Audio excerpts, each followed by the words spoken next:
est responsable des enfants presque toute la journée, voire toute la nuit, à cause des occupations des parents de ces derniers. Les nounous consacrent l'essentiel de leur temps au bien-être et à la sécurité de ces enfants.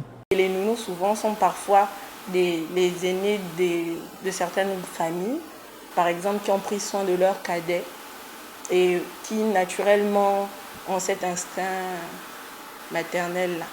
Donc pour être nounou, la première chose c'est qu'il faut avoir des prédispositions naturelles. Ensuite, il faudrait être un minimum lettré.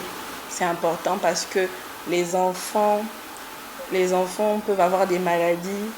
Voilà, donc une nounou doit pouvoir identifier un paracétamol par rapport à un autre médicament par exemple. Un emploi du temps et des sacrifices qui devraient en retour leur valoir un traitement digne de ce nom.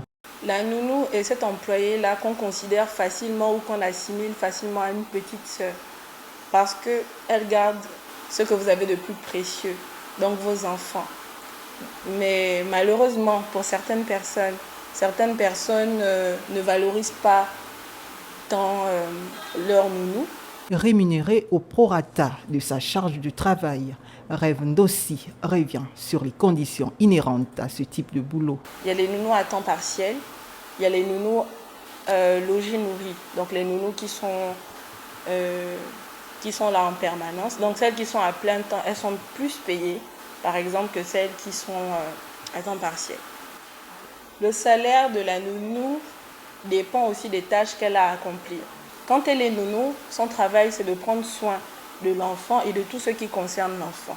Quand on ajoute le ménage, c'est clair que le salaire, il est un peu revu à la hausse.